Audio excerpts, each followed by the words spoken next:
Ano yung trabaho na pinasok nyo dito sa Ireland? Trabaho namin is substation technician. Okay. So, same lang din ng trabaho namin sa Philippines. More on mass safety to. Ito muna. Pasok tayo sa ating rented by Giltech Utilities. Tapos Oo. nagbabayad lang kami ng monthly. Kasama na yung Yeah. kuryente Lahat. and everything. Yes. Yung CEO namin, hindi ko malimutan, pinagtimpla pa kami ng kape. Talaga. Oo. Hindi mo deserve. Oo, nagigets ko yung point na yun. oo. Hindi mo deserve yun. On a scale of 0 to 10, 0 pinaka-easy, 10 yung pinaka-mahirap. Gano'ng kahirap yung work dito compared sa Philippines? Paano ka nag-jump from technician to a site supervisor Yeah. in a span of less than a year? Yes. Kamusta yung pakiramdam mo sa salary dito sa Ireland? So, Wow. ang laki ng jump. Yan. Ang laki ng jump. Kumbaga, uy, totoo pala na sumasali na ganito. Pero, ilang pero? Yeah. Hello guys, welcome back to my YouTube channel. Welcome to another OFW Diaries. Today, nandito nga tayo sa County Cork para bisitahin ng isa sa ating mga kabayan na nagpunta dito sa Ireland ngayong January lang. I-share niya sa atin ang kanyang journey papunta from the Philippines to Ireland. Isa siyang trabahador sa Meralco back in the Philippines, and now he is a substation worker, kung ano man yun dito sa Ireland. Malalaman natin kung ano yung ginagawa niya sa trabaho. Hello! Kamusta?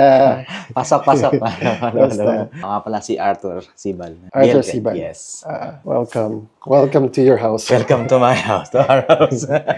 Nandito tayo ngayon sa aming Giltech house accommodation. So, sa accommodation na to, sa house namin is 3 kami. Pero yung isang kasama kong Pinoy is nagbakasyon na sa... 3 kayong puro nagtatrabaho sa isang company. Yes. So, pasyal tayo sa... Okay.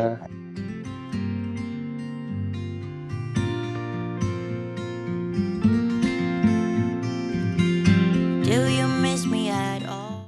Rented by Giltech Utilities. Tapos Oo. nagbabayad lang kami ng monthly. So, Okay. 230 a month. 230 a month. Euro. Tapos, Yes. kasama na yung Yeah. kuryente Lahat. and everything. Yes. Kuryente. Tapos yung tubig naman, libre naman. Oo. So, usually. Tingnan natin ang kanilang sala. Salang walang laman.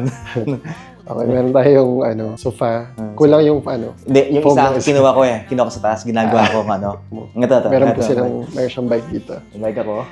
Ginagamit ko lang to pag hindi malamig. So, madalas hindi. Tapos dito naman meron tayong fireplace. Fireplace na walang apoy. Hindi nila ginagamit.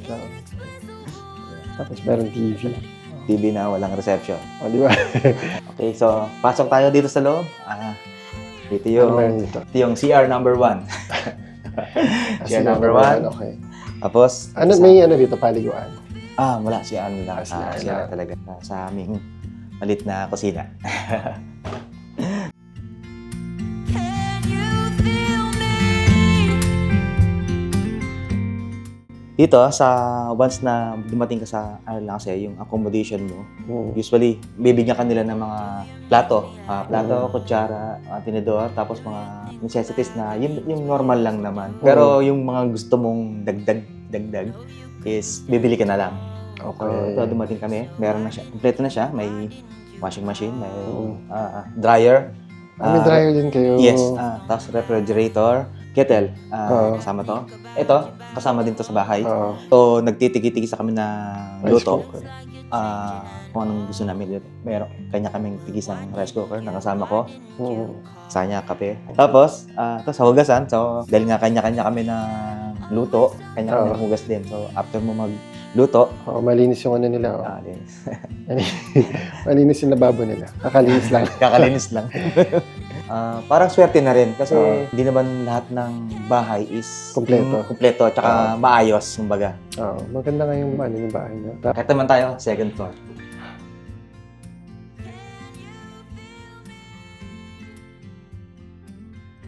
Hello guys, welcome back to the channel and welcome back to another episode of our OFW Diaries dito sa Ireland. And today, nandito nga tayo sa Cork with a new kabayan na nakilala natin na kakastart lang nitong January 2025. And i-share niya sa atin ang kanyang journey. Welcome, Arthur.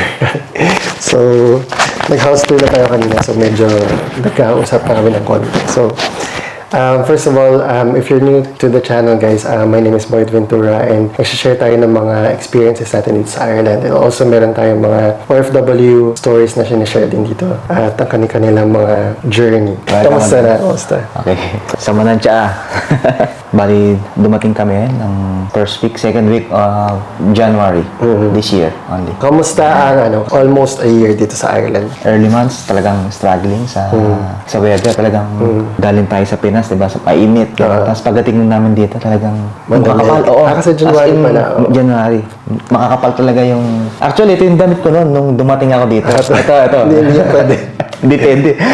Kala ko, ubra, pero bili kami ng makakapal ng damit. Talagang hindi kaya. Mahirap. Na-shock ka sa weather? Oo. Tapos yung... Di ba sinabi sa inyo na malamig? Malamig, sinabi na may snow. Nung time na yon may snow. Pero patapos na yung snow, hindi na kami sanay. Ano yung trabaho na pinasok nyo dito sa Ireland? Trabaho namin is substation technician. Okay. So, same lang din ng trabaho namin sa Philippines. As in, parehas na parehas. More on mas safety to. Dito namin na-appreciate yung yung talagang safety. Safety Oo. rules. Meron talaga silang safety guidelines na basta hindi pwede. At ano yung ginagawa ng isang substation technician? Dito, ang trabaho namin is parang all around na. So, from civil works, drilling ng mga konkreto hanggang sa mapupuno ng steel work, assembly ng buong substation, yun ang trabaho namin. So, may mga technical aspect din naman, pero hirap kasing explain. Hirap explain. Oo, ang hirap explain. Sa mga nakakaalam dyan. Oo, sa mga, shout out. Kung alam nyo, alam. Meralco boys. Pero yun nga sabi mo, sa Meralco ka nag-start Yes. sa Philippines. Let's talk about first yung saan ka nanggaling sa Pilipinas? I was born sa Balanga, Bataan. So, proud Bataan. Tapos, Bataenyo, kababayan. Tapos, high school, lumipat kami ng Tarlac. After nun, college doon. Tapos nagtrabaho ako. Marami na lang pinagtrabahuan sa Pinas, pero hindi ako nagtagal masyado. Tinulungan ako ng lolo namin sa tiyuhin namin na makapasok sa company sa Meralco. Meralco. Oo. Umalis ako ng Meralco, 17 and half years. Wow, ang tagal. Substation operation and maintenance ako sa Meralco hanggang sa mag-apply ako dito. Basically, doon lang maandar ang buhay ko eh. Trabaho, bahay, ganun lang. Okay. May tinapos ka ba na para ma-qualify ka? Nung sa Meralco? time namin, ginamit ko lang kasi high school graduate kasi at least high school graduate ang sabi naman. So, high school graduate lang ginamit ko diploma. Tapos may training kami. So, training as a lineman training sa Antipolo, batch number 2. Pero ano tinapos mo sa atin? Sa Pilipinas, nag-undergraduate ako ng STI sa computer science. Okay. Layo ng trabaho ko. Ilang years ka 2 years ako doon nag-aral. Oo. Tapos, hindi na kaya eh. Maraming Marami na nangyari. Maraming dahilan. May dalawa akong anak, 18 years old, high princess. Si Charles, 11. Tapos, yung asawa ko is OFW din sa Dubai. Gano'n na katagal na OFW yung misis mo? Almost a decade na rin sa Dubai. Yes. Sa Dubai. Pero bakit si misis ang nauna mag-abroad? Long story din eh. Hirap din kasi... Naghanap ka lang ng opportunity pero wala kang opportunity Oo. Dati apply ako ng apply nung sikat yung Canada, Australia, New Zealand. Pero hindi para sa akin eh. Anong nangyayari? Wala. Tapos Hindi ka natatanggap? Or? Hindi para sa akin. 2023, nung nasa Pinas na. Meron akong kasamahan sa crew. Shoutout sa'yo, John Ignatius de la Cruz. Siya yung nag-apply muna. Nag-apply siya. Tapos, nung nandito na siya sa Ireland, almost a year na, sabi ko, message ako sa kanya. Pwede bang tulungan? Oo, patulungan ako sa kanya. Tapos, pasalamat na lang sa kay Lord. Kasi parang smooth talaga. Wala akong passport. Kumuha lang ako ng passport April 2024. First time kong Makakuha ng passport? kumuha na, no? Nasa company pa ako, active pa ako sa company. Apply na ako. Tapos nung natanggap ako, 2024, birthday ko. marami akong pinapasalamatan din kasi agency natin si Ma'am Kim. Di ba? Sparkle, tapos ABBA. Ganyan. Tapos, ABBA Agency. ABBA Agency. Shout out. Sa mga may mga nagtatanong, ano pong agency, panoorin niyo po yung video para malaman niyo kasi binabanggit nila yung mga agency. ABBA Agency. Shout out sa'yo. Parehas kami ng agency. Bernadette.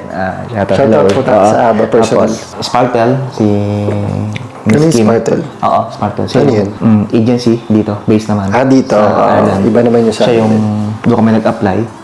Tapos sila yung nag-initial interview sa amin. Kumbaga, nangyari sa'yo is internal recommendation na kasi nirecommend ka Ni Jan. ni John. At nung initial interview ni Ma'am Kim, naka-duty ako nun. Ang tanong sa akin, substation ng trabaho mo, ganito. Actually, naka-duty po ako. Ayun, gabi yun. Night duty kami. Tapos, siguro magagalit sila sa akin. Kasi naka-duty ako. Tapos, tumanggap ako ng interview. Pero wala naman nakakapani.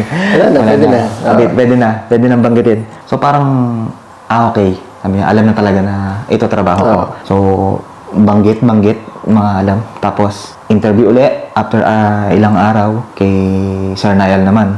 Ganon din. Kaso English. Dumago ilong ko. Dumago ilong ko dun. Tapos, iyan na.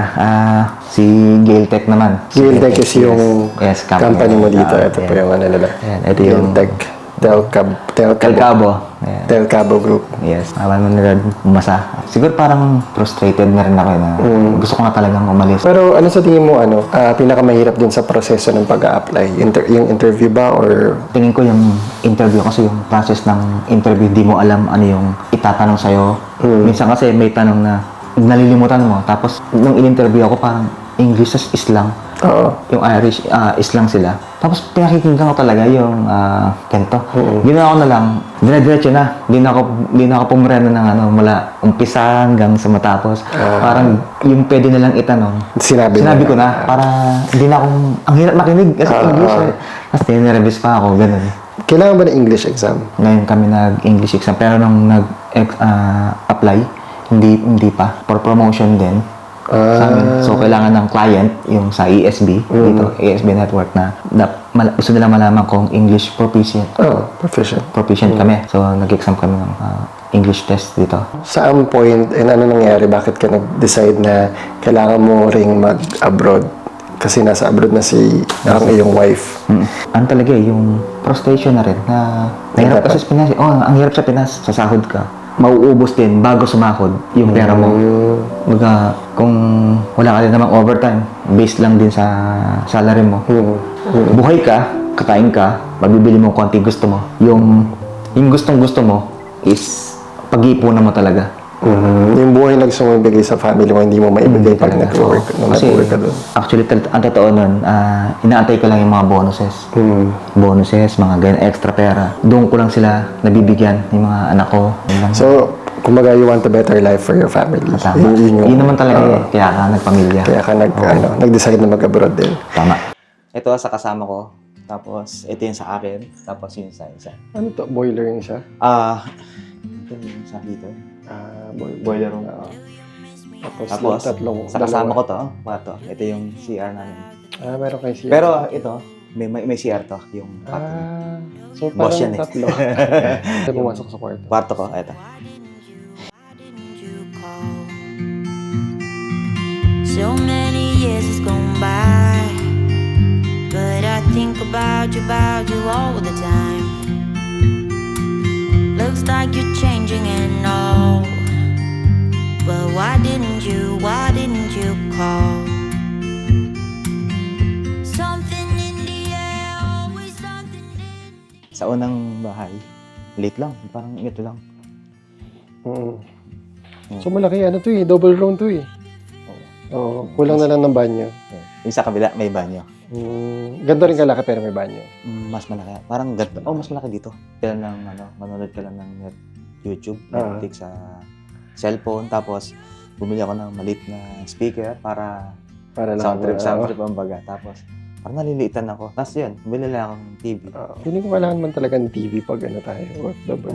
Hindi ka Pinoy pag wala kang television kasi hindi ka makapanood ng TV Patrol. Galing to sa tawag doon na Act of Kindness. So, ayan, mga Pilipino. May Sa Ireland, act of kindness. May nag-donate sa'yo. Mag-chat ka doon, mag-message ka pag may pamimigay sila. Saan ang pangalan? FB lang yan sa FB. Sa FB. Act of kindness. Ayun talaga? Oo. Act of kindness? Yes. Puro Pilipino? Hindi, mga Irish. Talaga? Mabait, kaso pipick upin mo. Ikaw Oo. magkuha. Wow. Ito, solid wood, bigat. Oo nga eh. Binuhat namin ito tatlo kaming tao. Galing. Dahil pauwi na ako. Ay, So, oo nga pala, sabi mo, uwi oo. ka. Ito, sinecure ko na yung mga gamit ko lang. Ready ka na pala. Okay. Ang totoo daw talaga kasi na, na legit na pag-alis sa abroad. Agency. Wala kang babayaran. Pero meron kasi mga iba, may placement. Na nasa 100 plus, ganyan. Pero buti na lang wala kang binayaran. Wala. Sinanong ko din yun. Ay ko, kasi kung magbabayad, mapipilitan akong mangutang. Di ba? Tapos, ayun, wala akong binayaran. Yun talaga yung dapat wala kang babayaran. Pero, kailangan ba ng show money or something? Wala. Wala rin. Wala rin. So, dito, so experience lang, more than 5 years? Experience ko sa Meralco is 17 and half years. Pero ano yung required nila? At least 10. Wow, 10. Kasi more on technical lang sa So station. mas mahigpit sila sa experience. Yun ang hinap nila. Yung batch namin, yung una kaming 7, ganun kami matatagal na rin sa company. Ano pa lang first impression mo sa Ireland? First impression, yung una kasi nga, may kaibigan nga ako. Uy, ang ganda. Tapos, pag kami, video call, ganyan. Uy, ang ganda, mas naglalakad siya, ganyan. So parang medyo may idea ka na. Oo. Tapos, talaga, kasi, basta parang may in love ka. May in love ka kung gusto mo rin naman sa kanya kasi, siyempre, pera, money-wise talaga. Maganda yung sahuran. Oo. Swelduhan sa... Kumpara sa Pinas. Tapos, ganda. Ang ganda ba? Ang ayos Ideally, may alam na ako na ganito yung magiging dadatnan mo. Oo. Pero, nung ako na, yung lamig na sinasabi niya, kasi sanay na siya. Yung lamig na sinasabi niya, sobrang lamig pala talaga. Kasi winter ka dumating. January, snow pa nun tapos, hindi mo maramdaman yung ilong mo, tapos yung tenga mo, ganyan, tapos yung kamay mo, nakabalot, ganun. Pagdating nyo dito, meron nang nag-asikaso ng kung saan kayo titira, ganyan. Well, well organized naman yung company, si Gale Tech Utilities. Hello. Shout out. Very accommodating sila pagdating namin from airport. Sinundo kami ni Nayal ng Spartel. Dinala kami sa opisina sa Kilkenny. From there, tapos sinalubong kami. Mismo yung CEO namin. Hindi ko malimutan.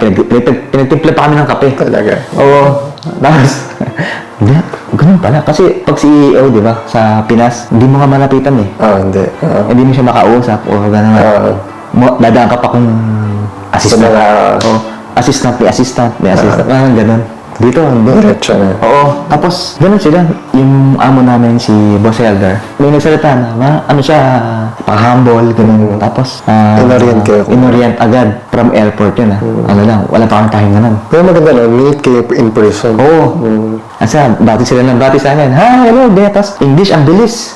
Ito na talaga. Yung English na, para sila nagra-rap. Irish accent. Irish accent. Tapos, parang, welcome kami Ganun. Totoo lang sa Pinas. Pag bagong empleyado ka, di ba, lagi ka nakaganon? Tapos medyo matatakot ka. Ma-intimidate ka. Tapos, minsan bubulihin ka pa, di ba? Dito hindi. Hindi mo maranasan yan. Pero yung sinasabi nila, yung mga Irish people daw in general, very welcoming, very friendly. Iba-ibang personality, di ba? Hindi naman lahat very, very nice sa'yo. Pero in general, Irish people are very, welcoming. 1 month kami sa, parang orientation. 1 month? Oo. Yun na, start ng work. Oo. May time na sobrang lamig talaga. Tapos, saan ba kayo? Sa office or sa labas? hindi, field work. Sa field, Sa station. Totoong buhay na talaga.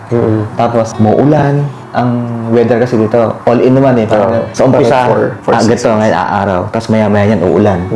Tapos biglang snow. Storm. Oo. Araw, ulan.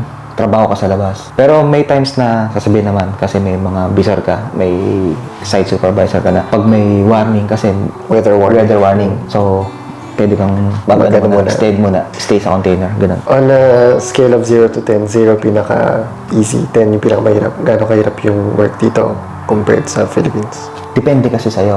Kasi sa amin, Sa inyo. ang trabaho namin is kung ano yung ginagawa dito, yun din ang ginagawa namin sa Pinas. So, more on easy side. Easier mode. Oo. Kumbaga. Hindi naman sa Hindi easy. sa sobrang madali. Siyempre, work pa rin yan. Nasa field work pa rin. Kasi ano lang, Pero kung gamay lang. i-compare mo sa Philippines, yung condition ng work sa Philippines and then dito, mas easier dito. Pwede mong sabihin mas easier kasi more on safety side sila. Mas may safety. Mas Mas kung sa Meralco, safety standard na kami. Dito, mas Mas pa. trabaho ko ngayon as a PICW. So, I'm a person in charge of work na. Parang site supervisor na ako doon. Okay, so paano nangyari yung paano ka nag-jump from technician to a site supervisor Yeah. in a span of less than a year? Yes. Oo nga. Kaya nga, sobrang bait talaga nila. Siguro yung mga struggle ko sa Pinas, yung mga struggle ko na basta may mga gusto kong, di ba, pag empleyado, may mga gusto kang makamit eh. Pero hindi mo makukuha lahat doon. Kasi sa sobrang dami niya ng tao. Oo. Dito, dahil nga sa experience, nag-base sila more on experience. Tapos, dahil same lang din ang trabaho doon sa Pinas tsaka dito. Exam kami. Tapos, Pinag-exam kayo? exam kami. Training. Talagang mahirap kasi bago sa akin yung mga training. Bago lahat. Kaya inaral ko. Dito ko naramdaman talaga na, uy, totoo na to. Totoo na to. Kasi sa Pinas, mga promotion, baba lang ng dagdag. Yung expectation mo, hindi mo mamimit. So, parang frustrated na rin ako. Parang, alam mo yun, hindi mo deserve. Oo, nagigets ko yung point na yun. Hindi mo deserve yun. Tapos, ayun na. Ayun na rin yung triggering point na alis na ako. Lahat ng meron ako ngayon is Because of Meralco. Hindi ko mawawala yun. Kahit na siyempre minsan may sama ka na ng loob. sa company. Pero may utang na loob ka. Sa utang na loob ko talaga. Kasi kung hindi ako natanggap doon, Wala ka dito. Wala ako dito. Kamusta yung pakiramdam mo sa salary dito sa Ireland? Salary. Siyempre, hindi natin tatanong ng salary dahil confidential yun, di ba? Kasi, iba, ano ba yan? Kulang-kulang yung vlog, hindi natin tinanong yung salary. Pero, salary is confidential. Hindi siya pwedeng sabihin unless gusto mong sabihin. Pero, so, ang tanong ko is, kamusta yung pakiramdam mo sa salary dito? Are you happy with salary? Yes. Hindi ko na banggitin yung exact na salary ko. Pero nung unang salta ko dito, yung first month, times 3. Times 3 na nakikita mo sa Philippines. Sa Philippines. So, Wow. ang laki ng jump. Ang laki ng jump. Umaga, uy, totoo pala na sumasabi ng ganito. Pero, yun ang pero. Yeah. Pero, meron kasing pero. Okay sana kung times 3 sa'yo lahat yun. Pero, Yun. Pero, dahil nagbabayad ka ng tax dito, yung bahay namin is 230 euros lang a month. So, which is what kayo. yes. Very, very lucky kayo. Kasi hindi lahat ng mga Pilipino dito na pumunta sa Ireland nagbabayad ng ganong kaliit na house payment. Yung iba, 5 times. Hindi ako engineer pero hindi ko expect na sa akin mangyayari. Hindi talaga. Hindi talaga. Kahit sa panaginip ko, hindi ko minsan sinasabi ko, hindi ko deserve to eh. Pero, Thank you, salamat. Lord. Pero pasalamat. Wala akong magagawa kundi magpasalamat talaga. Nakakapag-ipon-ipon naman. Kaya lang, siyempre, para sa family lahat yun. Tatabi ako, yung para sa akin, tsaka para sa kanila. Parang ganun na lang din. Kung meron ka mga ito naman kung may message ka na, syempre may mga kababayan din tayo na gusto mag-apply dito as sa line of work nyo, ano yung masasabi mo sa kanila? Kung meron kayong experience as a substation worker, kung sa tingin nyo, kaya nyo dalhin yung talent nyo dito, much better, mas makakatulong tayo sa mga kapwa natin Pilipino. Kasi, ang nangyari sa akin, dahil tinulungan ako, gusto kong iba to yung tulong kasi, Maraming mag-message sa'yo yan. Maraming mag-message sa'yo yan. kasi, Pag lumabas yung vlog. Okay lang. Kasi, kumbaga, hindi ko lang dapat salohin yung binigay sa akin na opportunity. Kasi, kamo ulit, si Janjan, kung hindi dahil sa kanya, wala ako dito. Si Meralco, kung hindi dahil kay Meralco, wala ako dito. Diba? Puro tinulungan lang din ako, mga tiyuhin ko, yung lolo. Puro tulong lang din ang nangyari sa akin. Kaya ako nabuo. Kumbaga, tapos, You want to pay it forward. ganun lang, pass the good news na lang. Parang ganun lang. Kung masipag ka, tapos mabait ka sa kasama mo, ibibigay sa iyo eh.